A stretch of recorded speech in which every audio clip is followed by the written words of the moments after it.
Shalom, puji Tuhan. Hari ini kita bersyukur kepada Tuhan karena kebaikannya, karena kemurahannya. Kita datang kepadanya, kita bisa menyembah Dia, Allah kita. Puji Tuhan. Hari ini kita akan menyembah Tuhan. Kita mengucap syukur kalau kita ada sampai hari ini. Itu karena kemurahan Tuhan. Amin.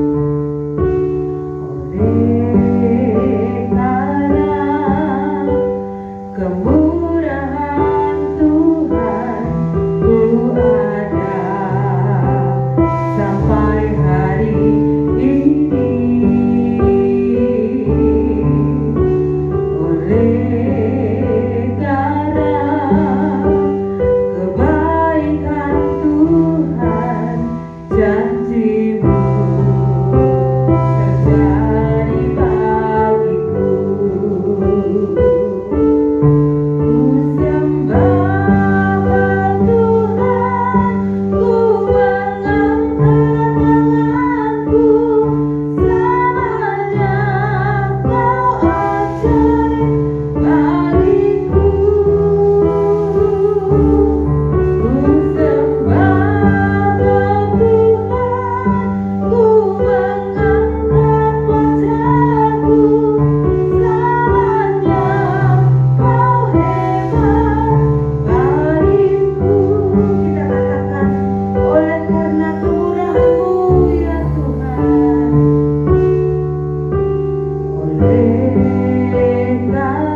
kami ada sampai hari ini.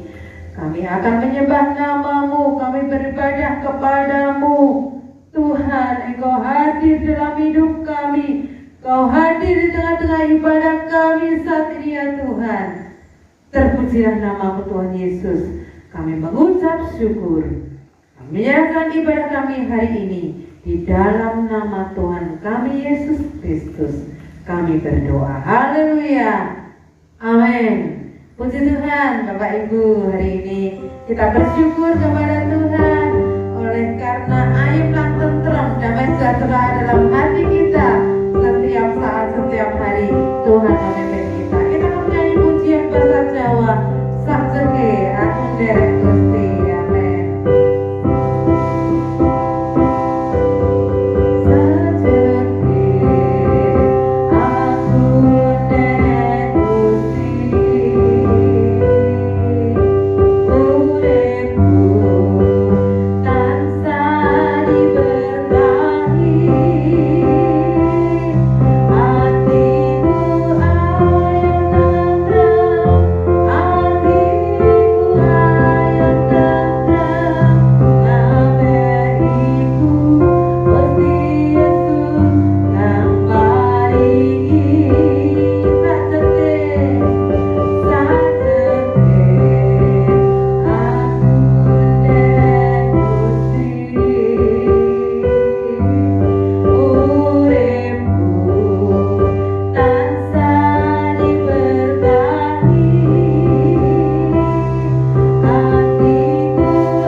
Tiba saatnya kita akan mendengarkan firman Tuhan. Kita akan datang kepada Allah kita. Kita persiapkan hati kita untuk mendengarkan firman Tuhan. Aku datang dan ku bersujud. Amen.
kasih Tuhan Yesus, kami datang kepadamu.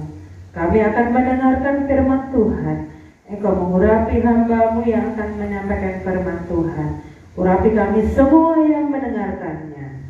Terima kasih Tuhan Yesus. Di dalam nama Tuhan kami Yesus Kristus kami berdoa. Haleluya. Amin. Puji Tuhan, sidang jemaat, betapa kita bersyukur pada Tuhan. Di masa yang sulit seperti ini, kita mau melihat bagaimana Roh Kudus bekerja memimpin hidup kita. Jadi Roh Kudus Allah sendiri yang tidak kelihatan hadir dalam hidup kita setiap hari. Bahkan firman-Nya juga mengatakan bahwa tubuhmu adalah bait Roh Kudus, di mana Roh Allah ada di dalamnya. Di sini berarti Roh Kudus memimpin hidup kita. Mari kita membaca di dalam kitab Markus pasalnya 1 ayatnya 12 dan 13. Segera sesudah itu Roh memimpin Yesus ke padang gurun. Di padang gurun itu Yesus tinggal 40 hari lamanya, dicobai oleh iblis. Ia berada di sana di antara binatang-binatang liar dan malaikat-malaikat melayani dia. Di sini ada sesuatu yang menarik, di mana kata-kata Roh Kudus memimpin Yesus ke padang gurun. Jadi Roh Kudus memimpin kita semuanya kemanapun Roh Kudus mau. Yesus juga begitu. Yesus dipimpin oleh Roh Kudus ke padang gurun. Untuk apa? Ternyata di sana untuk 40 hari lamanya tinggal di padang gurun dan berhadapan dengan iblis. Bahkan dikatakan iblis mencobai Yesus. Aneh kan? Roh Kudus memimpin hidup kita. Bisa jadi Roh Kudus juga membawa ke tempat-tempat di mana kita mungkin tidak suka. Roh Kudus memimpin kita ke sesuatu pengalaman-pengalaman yang sangat pahit, pengalaman-pengalaman yang secara manusiawi kita tidak mau. Karena pengalaman-pengalaman itu mungkin risikonya sangat berat. Mungkin penderitaan, sakit penyakit, seperti masa corona seperti ini, berbagai pergumulan terjadi dan Roh Kudus memimpin kita justru harus menghadapi semua yang terjadi di sini. Ya.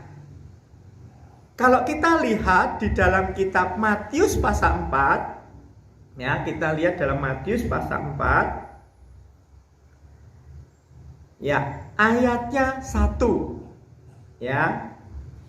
Di situ dikatakan, maka Yesus dibawa oleh Roh ke padang gurun untuk dicobai iblis. Nah, di situ ada huruf besar Roh. Itu adalah kata ganti Allah kita, atau kata ganti Roh Kudus. Jadi Roh Kudus membawa Yesus untuk dicobai iblis. Bisa memahami ya? Jadi di sini ada sesuatu yang menarik, bahwa Roh Kudus membawa Yesus. Roh Kudus memimpin Yesus kemana? Ke tempat yang tidak enak. Kalau memimpin ke supermarket, memimpin ke Solo Square atau Matahari Plaza, atau memimpin ke rumah makan yang mewah dan mahal untuk makan-makan di sana, itu mungkin wajar gitu ya, secara manusiawi. Kan Roh Kudus, masa Roh Kudus kok membawa kepada sesuatu yang tidak enak gitu ya. Tapi itu kenyataan. Jadi di sini kita bisa melihat bagaimana Roh Kudus memimpin Yesus ke padang gurun 40 hari lamanya. Ya, bahkan di situ dicobai iblis dan tinggal dengan binatang-binatang melata, binatang-binatang liar. Ya. Jadi di sini dalam kitab Matius dikatakan Yesus dibawa oleh Roh Kudus ke padang gurun untuk dicobai iblis. Nah, jadi di sini lebih jelas lagi pernyataan akan dibawa oleh Roh. Ya, kita tegaskan lagi di dalam kitab Lukas. Ya. Lukas pasalnya 4 ayat 1. Yesus yang penuh dengan Roh Kudus, jadi Yesus penuh Roh Kudus, kembali dari sungai Yordan, lalu dibawa oleh Roh Kudus ke padang gurun. Jadi di sini jelas sekali Roh Kudus memimpin seseorang. Roh Kudus memimpin saudara. Roh Kudus memimpin saya, tetapi Roh Kudus memimpin kita bukan untuk nuruti kemauan kita, bukan untuk kemauan-kemauan seperti yang kita mau, tidak. Tetapi Roh Kudus memimpin kepada sesuatu rencana yang hebat, walaupun harus bertemu iblis. Berat ya ini ya. Tapi inilah kenyataan bagaimana Roh Kudus adalah Allah sendiri yang membawa seseorang sampai harus bertemu iblis. Apa anda hebat? Untuk apa? Bertemu iblis. Bukankah semua orang di sini ketakutan ya kalau bicara tentang iblis, ketakutan bicara tentang itu hantu-hantu begitu ya. Bahkan banyak sekali film-film horor akhirnya banyak orang ketakutan. Walaupun memang ada kalanya banyak orang penasaran, tapi kenyataannya bertemu iblis tidak seorang pun bisa sanggup menghadapinya. Dan itu pun hanya film, hanya rekayasa dari pola pikir manusia untuk membuat sesuatu cerita yang sekiranya bisa menyentuh perasaan kita sehingga kita menjadi perasaan gelisah dan ketakutannya. Tapi untuk bertemu iblis secara langsung sulit dan tidak akan mungkin seorang pun bisa. Walaupun mungkin ya, maaf, ada begitu banyak pengajaran-pengajaran yang mengatakan aku bertemu iblis, aku justru diskusi dengan iblis. Aku berapa kali dalam mimpi, dalam penglihatan, ya, dalam bayanganku aku ditemui iblis. Ya, dan ini kita bisa lihat dari Matius, Markus, dan Lukas ini menunjukkan bagaimana Roh Kudus, Roh Allah itu bisa memimpin kita bukan hanya ke tempat-tempat yang menyenangkan. Daud punya pengalaman, dikatakan Allah memimpin dia untuk masuk ke lembah-lembah bayang maut, tempat-tempat di mana seakan tidak ada perlindungan sama sekali, bahkan di situ seakan-akan Allah pun tidak ada di sana. Tetapi Daud yakin Allah tetap ada di sana, bahkan sampai lari kemanapun dengan kecepatan ya, kalau sekarang ini kecepatan cahaya, sampai di tempat yang paling gelap sekalipun Allah ada di situ. Tapi paling tidak dengan pengalaman Daud itu menunjukkan bahwa dia pernah mengalami masa-masa yang sangat sulit secara manusiawi, dan itu ternyata iblis juga yang bekerja. Dan Daud ya sekali dua kali jatuh di dalamnya. Tapi puji Tuhan, Daud sadar dan Daud bertobat. Kita bisa melihat di sini bagaimana mengapa Roh Kudus memimpin Yesus ke padang gurun untuk bertemu iblis. Mengapa kira-kira? Ya, karena Yesus harus secara nyata, Yesus harus secara real, Yesus harus secara pengalaman benar-benar bertemu iblis. Karena iblis itu ada. Walaupun banyak ajaran-ajaran, bahkan mungkin ajaran-ajaran kekristiani yang mungkin saat ini terlalu bebas mengakui bahwa iblis tidak ada, setan tidak ada. Roh jahat itu hanyalah sebagai bayangan pola pikir kita saja. Karena kita jahat kemudian diidentifikasikan dengan iblis, menganggap makhluk itu tidak ada. Tetapi kenyataannya iblis bekerja bahkan sejak awalnya menjatuhkan Hawa. Hawa jatuh dalam dosa karena salah satunya adalah tipu muslihat iblis. Dan sejak saat itu juga ya, iblis terus bekerja dan mengganggu manusia. Termasuk kisah Ayub, walaupun banyak, bahkan ada pengajaran yang mengatakan itu sesuatu yang fiktif, itu sesuatu yang tidak terbukti. Tetapi kenyataannya bahwa Allah mau menyatakan iblis memang ada dan dia sangat jahat, berani dan mencoba menghancurkan manusia.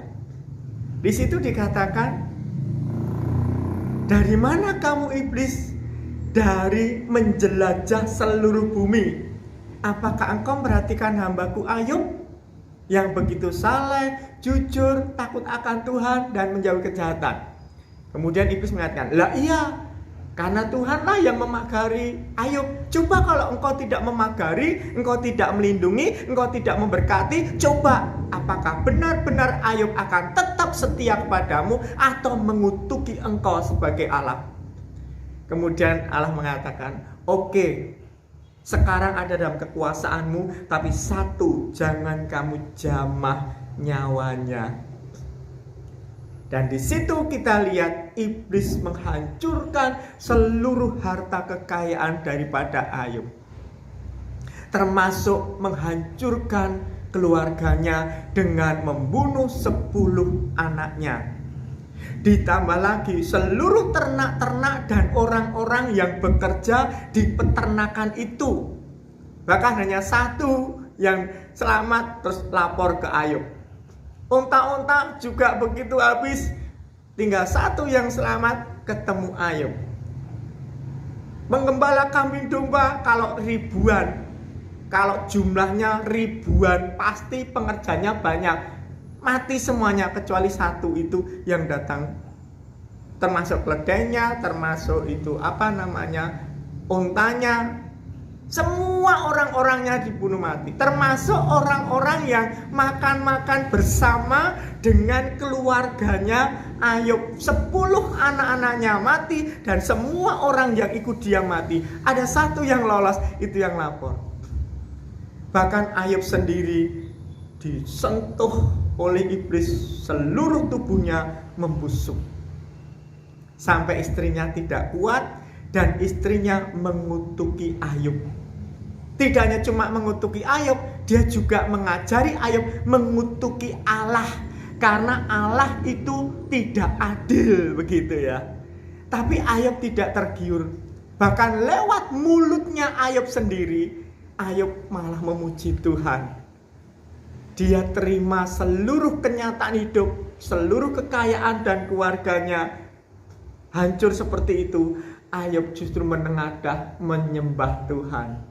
Ditambah lagi dari mulutnya tidak keluar dosa.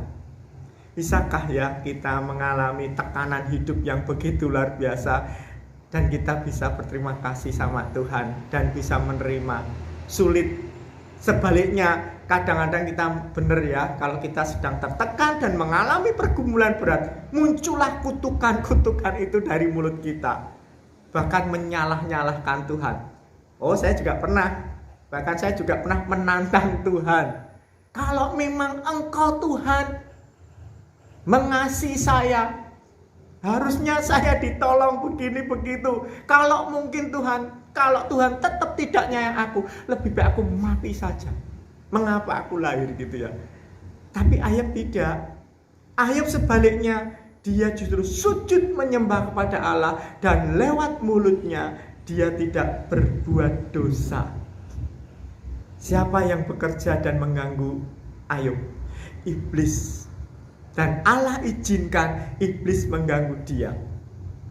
Kita juga bisa melihat bagaimana Yesus waktu waktu berhadapan dengan iblis. Kenapa? Ya karena Yesus punya satu pekerjaan. Kalau sampai Yesus tidak mengenal iblis, tidak dihadapkan dengan iblis, dan sungguh-sungguh secara nyata berhadapan dengan iblis, bagaimana mungkin dia jadi Mesias? Bagaimana mungkin dia jadi juru selamat? Yang artinya penyelamat itu artinya seseorang yang punya kuasa menyelamatkan seluruh manusia, dan terutama menyelamatkan dari dosa-dosa. Tapi istilah dosa-dosa di sini kan perilaku tingkah laku manusia yang tidak ada hubungannya dengan iblis. Dosa-dosa itu artinya seluruh tingkah laku tindakan kita yang sungguh-sungguh bertentangan dengan Allah, dan di mata Allah itu sesuatu yang dosa dan jahat. Dan itu tidak ada hubungannya dengan setan. Walaupun memang setan itu bisa menjadi biang keladinya, biang keroknya, yaitu membuat kita jatuh dalam dosa, seperti juga Hawa. Tetapi dasar manusia sendiri juga adalah manusia yang berdosa, maka dia juga harus tanggung jawab.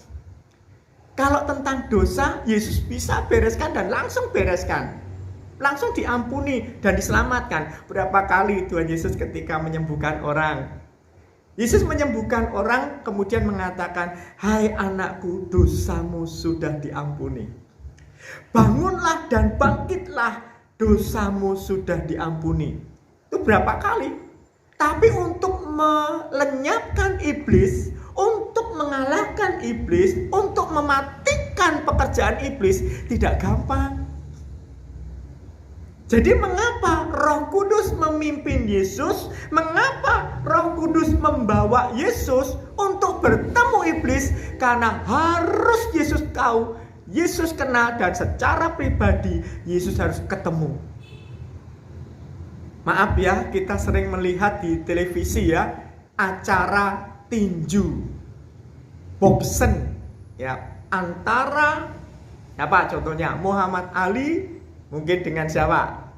Ya, Muhammad Ali dengan mungkin siapa itu yang dulu pernah dikalahkan ya. Dikatakan ketika Muhammad Ali itu harus berhadapan dengan lawannya, nggak mungkin hanya secara bayangan, nggak mungkin juga secara istilahnya itu menebak-nebak. Kalau memang ingin bisa mengalahkan Muhammad Ali, atau Muhammad Ali itu bisa mengalahkan lawannya, ya harus bertemu. Nggak mungkin hanya sebagai bayangan begitu. Nah, dari sinilah kita melihat Yesus memang harus ketemu dengan iblis. Dan Yesus akhirnya bisa mengalahkan iblis dengan seluruh kekuatan dan kedahsyatan Yesus. Yaitu apa? Karena Yesus penuh dengan Roh Kudus. Sama seperti kita, Tuhan mengizinkan saudara, katanya penuh Roh Kudus, katanya anak Tuhan, katanya orang yang dicintai Allah, kok mengalami ini, gitu ya. Kok katanya kamu tuh anak Tuhan, kamu hamba Allah, kok kau mengalami berbagai gini. Sehingga orang tuh punya gambaran bahwa orang yang disayang Tuhan seakan-akan tidak mengalami apa-apa. Salah. Justru sebaliknya, kalau saudara mengaku sebagai anak-anak Tuhan, kita mengaku anak-anak Allah, izinkan juga Allah pasti bentuk saudara dan saya. Dengan berbagai pengalaman hidup, dengan berbagai kenyataan hidup, termasuk seperti yang saat ini saudara alami. Ingat ya, jangan salah paham dengan Roh Kudus. Jangan salah paham dengan Tuhan.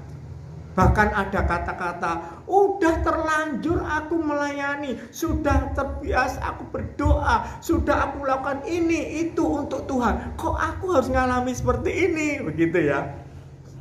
Ya, karena Allah ingin pengalaman saudara, bukan sebagai bayangan-bayangan atau sesuatu yang fiktif. Ya, hal ini menunjukkan bagaimana karakter iblis dan seluruh kekuatan jahatnya itu memang harus dikalahkan. Nah, di sini kita bisa melihat bagaimana iblis bisa mempengaruhi seseorang. Kita lihat dalam 1 Tawarik ya. Kita lihat di sini dalam 1 Tawarik pasalnya 21. Kita akan belajar di sini bagaimana iblis ternyata juga mampu dan bisa mempengaruhi seseorang sampai seseorang itu berbuat dosa di mata Tuhan. Berbuat jahat di mata Tuhan. Dan walaupun istilah dosa jahat dan dosa di sini bukan membunuh, bukan merampok, bukan berbuat segala sesuatu yang tidak baik, tetapi hanya satu tindakan ternyata di mata Allah itu jahat, yaitu Daud sempat ingin menghitung seluruh rakyatnya. Dia sebagai seorang raja layak juga ya, punya keinginan ingin menghitung seluruh rakyatnya, dan dia ingin menunjukkan bagaimana dia punya kemampuan rakyatku itu berapa. Dalam 1 Tawarik dikatakan di sini ya, iblis bangkit melawan orang Israel dan iblis membujuk Daud. Jadi jelas di sini iblis membujuk Daud. Jadi bukan Allah yang membujuk Daud, tetapi iblis yang membujuk Daud. Walaupun secara manusiawi Daud tidak terasa, tidak tahu kalau itu sesuatu, pikiran dia itu asalnya dari setan. Apa sih sebenarnya yang dilakukan Daud? Dikatakan di situ, lalu berkatalah Daud kepada Yoab, kepada para pemuka rakyatnya, pergilah, hitunglah orang Israel dari Berseba sampai Dan, dan bawalah hasilnya kepadaku supaya aku tahu jumlah mereka. Hanya itu yang dilakukan Daud. Jadi Daud punya pikiran ingin menghitung seluruh penduduk, semua orang yang ada di bawah kekuasaannya. Salah nggak? Pernah nggak saudara juga secara tidak sadar kita berpikir, walaupun pikiran kita itu seakan-akan wajar dan biasa aja, bahkan kalau dilakukan itu kan sesuatu yang wajar. Tapi ingat, siapa yang mempengaruhi pikiran kita itu yang penting.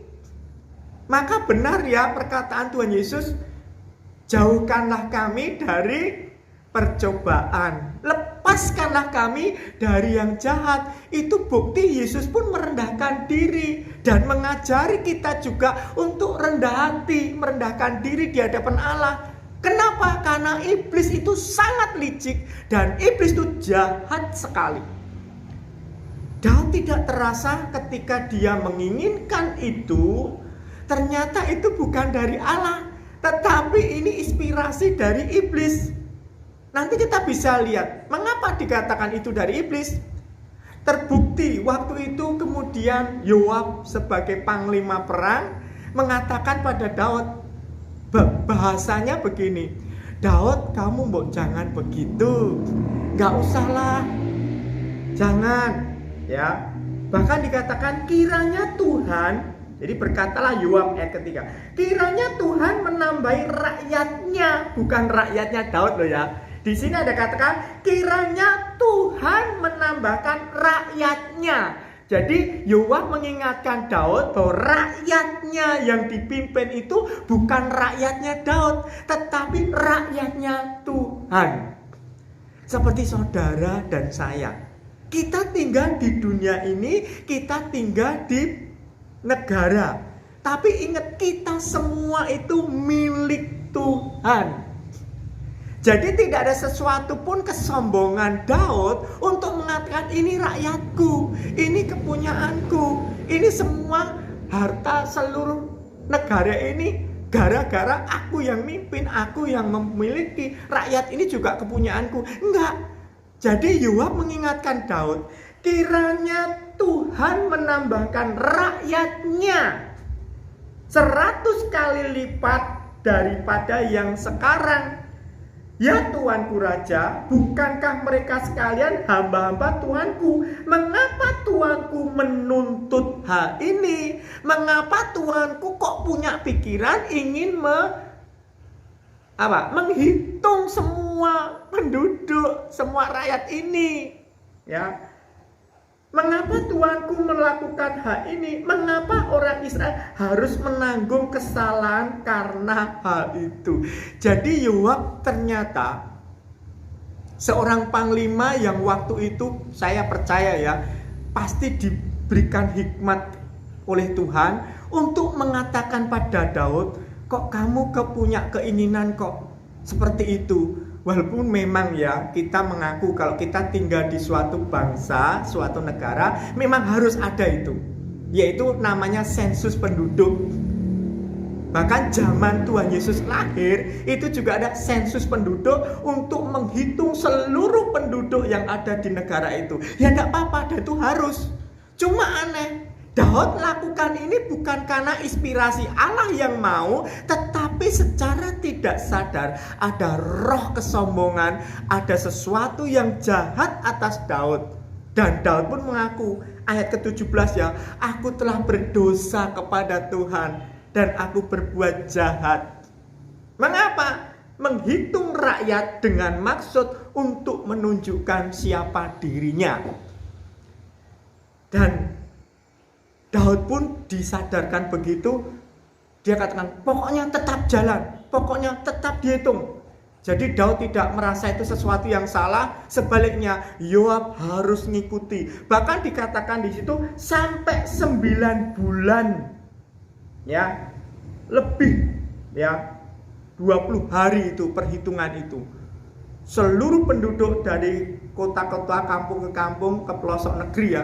Kalau zaman sekarang enak, ada internet, ada komputer, ada jaringan elektromagnet. Jadi ketika kita pingin data-data secepatnya seluruh penduduk Indonesia, bahkan dunia ini lewat Google, tinggal mencet, kita tahu. Tapi zaman dulu enggak. Harus jalan satu demi satu, rumah ke rumah. Kalau hanya rumah di kota nggak apa-apa, tapi kalau rumah-rumah di daerah-daerah pedalaman-pedalaman dan daerah pegunungan-pegunungan maupun daerah-daerah yang ada bebukitan, sulit untuk dijangkau. Sampai dikatakan 9 bulan 20 hari itu perhitungan itu. Dan sampailah hari tiba, kemudian Yoab menyampaikan pada Daud, "Daud, sudah sekian lama ini kami hitung dan ternyata jumlah penduduk yang ada di Israel seluruhnya adalah gini. Semua dibeberkan. Tapi setelah Yoab membeberkan semua yang sudah diterima sebagai hasil perhitungan itu, Daud berdebar-debar hatinya. Dan dia sangat-sangat kecewa. Dia sangat menyesal. Dia mengaku bahwa apa yang dilakukannya itu bodoh. Ayat keberapa di situ ya?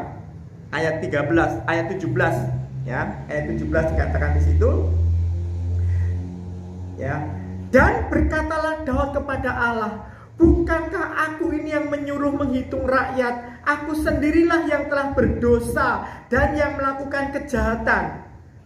Tetapi domba-domba ini," artinya orang-orang yang diminta untuk menghitung termasuk seluruh penduduk yang ada di Israel itu, ya. "Ini apakah yang dilakukan mereka? Ya Tuhan Allahku, biarkanlah kiranya tanganmu menimpa aku dan hukuman menimpa aku dan keluargaku. Tetapi janganlah tulah menimpa umatku."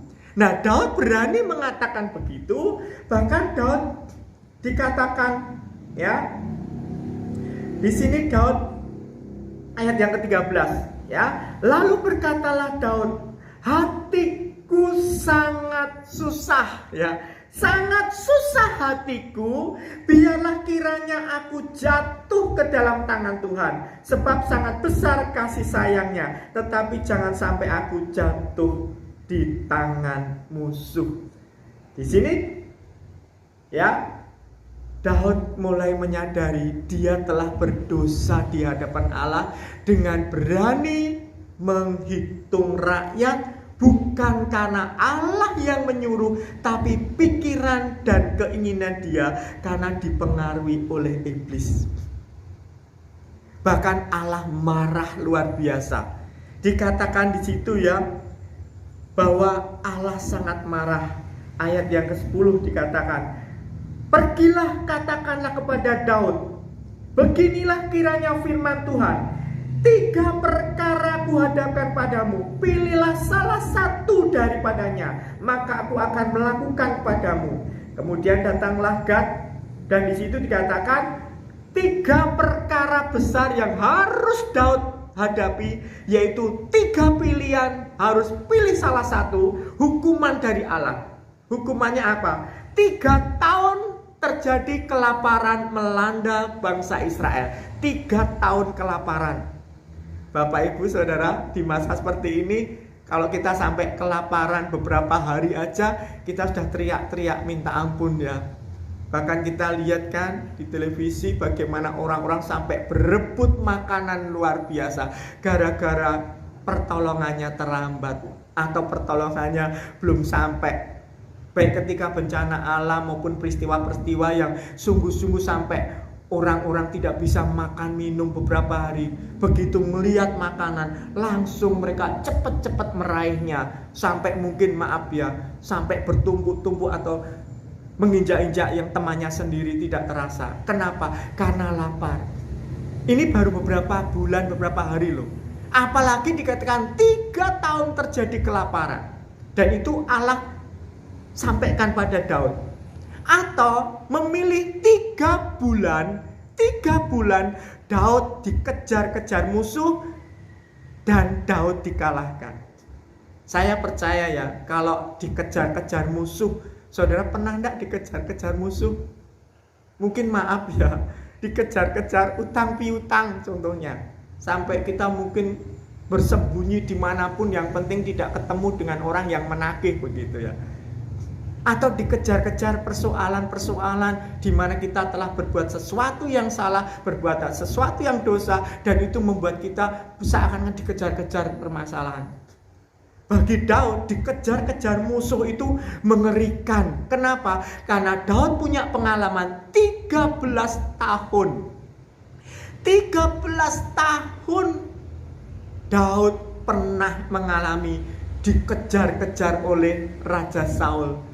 Dimanapun dia berada selama 13 tahun, Daud mau dibunuh. Tetapi Tuhan membuat Daud selalu lolos. Bahkan Raja Saul sendiri akhirnya mati sendiri, bunuh diri.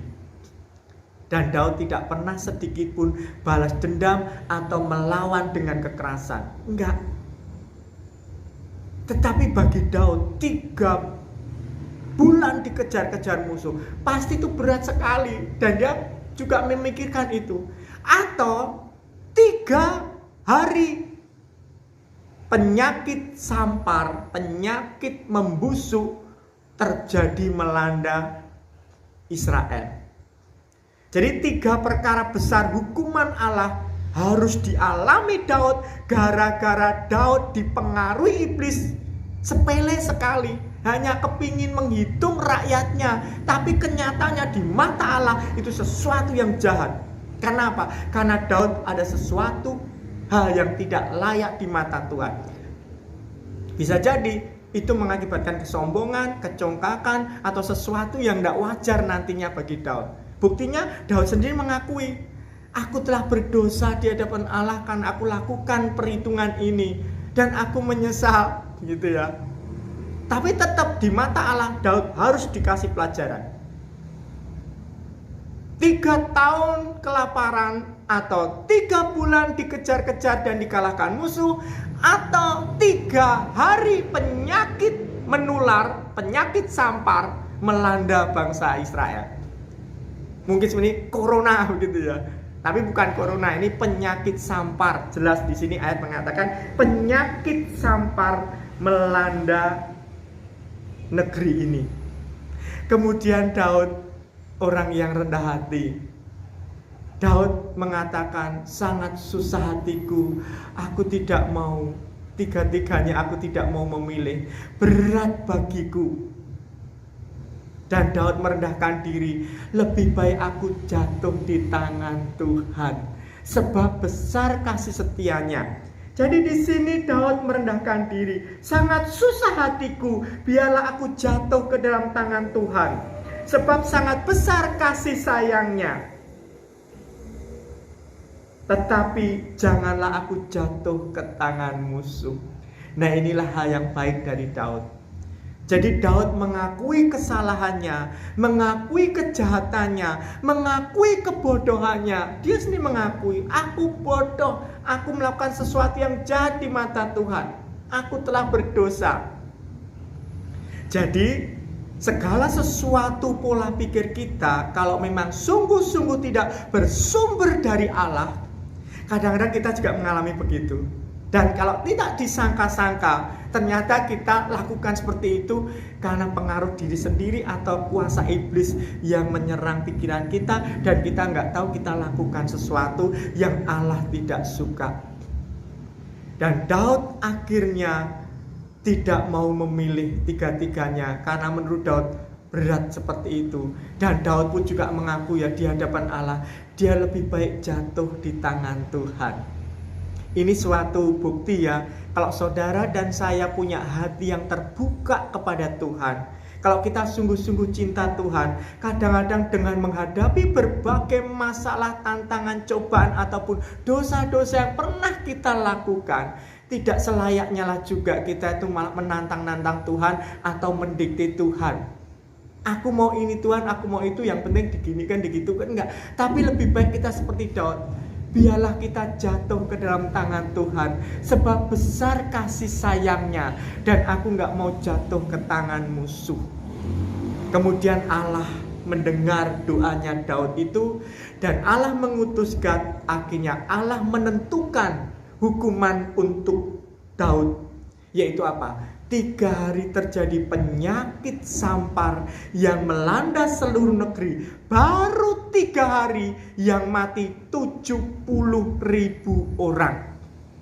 Dan Daud sungguh-sungguh menyesal, dan dia mengatakan, aku ya Tuhan yang bersalah.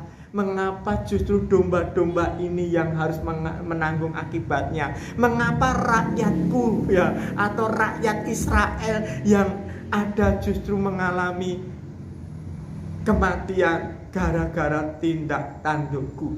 Jadi di sini kita melihat ya, kalau sampai Yesus juga kalah atau Yesus tidak bisa menghadapi iblis, ngeri juga. Maka benar, Roh Kudus membawa Yesus ke padang gurun untuk ketemu iblis. Demi apa? Demi Yesus tahu kelemahan-kelemahan setan. Demi Yesus tahu kelemahan-kelemahan iblis dan semua kekuatannya, semua yang dia punya. Dan Yesus tahu strategi iblis. Dan Yesus harus bisa mengalahkan. Jadi kalau saya mendengar ya, ada orang-orang mengatakan, aku mengalahkan iblis dalam hal apa? Diberi kuasa, tengking ini, tengking itu, lakukan ini, lakukan itu. Kemudian adu tenaga dalam dan mengaku bahwa aku bisa lakukan ini, lakukan ini. Kadang-kadang itu kan hanya perkataan. Tapi kalau sampai sungguh-sungguh orang yang bicara begitu ketemu iblis dan benar-benar iblis gonjol dia, tidak seorang pun mampu loh saudara. Kalau hanya cuma aku dapat penglihatan, aku dalam mimpi, aku dalam suasana, entah aku sadar enggak, aku tahu-tahu dibawa Tuhan, kemudian aku bisa diskusi dengan iblis. Masa diskusi kok dengan iblis? Apakah enggak salah itu? Tapi orang bisa berkata begitu, tapi itu sesuatu yang seakan baru imajinasi. Sungguh-sungguh kalau bertemu iblis, saya yakin saudara akan seperti Daud. Hal yang sangat halus sekalipun, sesuatu yang mungkin wajar dan biasa sebagai seorang raja pengen tahu rakyatnya, tapi di mata Allah ternyata iblis itu yang mempengaruhi, dan Allah pun hajar Daud. Puji Tuhan, Yesus berhadapan dengan iblis, dan 3 kali Yesus dicobai oleh iblis. Puji Tuhan, 3 perkara besar yang disodorkan iblis, Yesus mengalahkannya. Dan akhirnya iblis pun pergi. Dan Yesus harus naik mati di salib. Demi apa? Demi menghancurkan seluruh pekerjaan iblis dan mengalahkan iblis. Kenapa? Karena Yesus mati sebagai grafirat besar, penghapus dosa atas seluruh manusia yang berdosa. Jadi ketika iblis mendekati orang berdosa, tidak akan mungkin lagi bisa. Kenapa? Karena darah Yesus sudah menghapus segala dosa-dosa kita dan menyucikan kita. Jadi Yesus mengatakan, domba-dombaku mendengar suaraku dan aku mengenal mereka, dan tidak ada seorang pun yang dapat merebut mereka dari tanganku. Itu kata-kata Tuhan Yesus. Artinya saudara dan saya, sehebat apapun iblis mengganggu saudara, bahkan mungkin merugikan kita, ingat, Roh Kudus akan terus mendampingi saudara, dan Roh Kudus pasti memberikan kekuatan atas saudara. Kenapa? Karena Roh Kudus adalah Roh penolong dan penghibur, dan itu diutus oleh Yesus datang ke bumi ini untuk menggantikan kedudukan Yesus sebagai manusia di bumi, dan Yesus kembali ke surga. Lebih berguna bagi kamu jikalau aku pergi. Sebab jikalau aku tidak pergi, Roh Kudus tidak akan datang. Tetapi kalau aku pergi, maka Roh Kudus itu akan turun atasmu. Roh Kudus akan memberkati engkau. Roh Kudus akan menuntun engkau ke dalam seluruh kebenaran Allah. Jadi izinkan Roh Kudus menuntun saudara dan saya. Mungkin maaf lewat masa corona ini. Masa corona ini menjadi masa penyucian Tuhan untuk saudara melihat pekerjaan Roh Kudus, dan saudara dipimpin Roh Kudus untuk mengatasi masa yang sulit ini. Dan dalam nama Yesus saudara pasti menang. Kita pasti menang. Kenapa? Karena Roh Kudus tidak mungkin salah di dalam membimbing dan membawa kita. Bahkan Roh Kudus memberikan kita pengalaman-pengalaman supaya saudara punya pengalaman indah menjadi milik Yesus di bumi ini. Kita harus kuat ya, dan kita harus percaya Roh Kudus memimpin saudara ke tempat-tempat yang mungkin secara manusiawi tidak menyenangkan, tetapi justru disitulah Roh Kudus membuat saudara kuat dan punya pengalaman, sehingga kita bisa bersaksi bahwa Roh Kudus sungguh-sungguh hadir, seperti Roh Kudus hadir dalam hidup Yesus. Ketika dia juga harus berhadapan dengan iblis pun, Yesus menang dan Yesus bisa mengatasi. Mari kita akan berdoa. Terima kasih Roh Kudus, kami yakin Engkau memimpin hidup kami.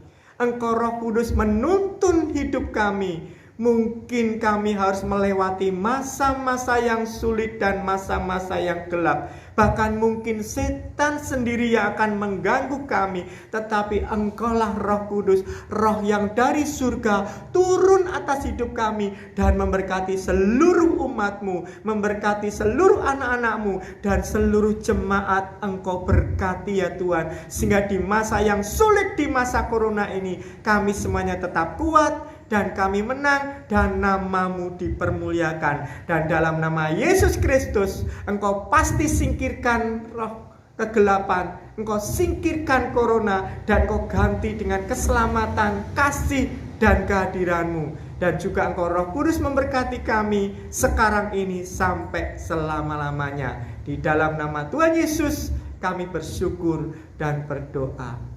Amin.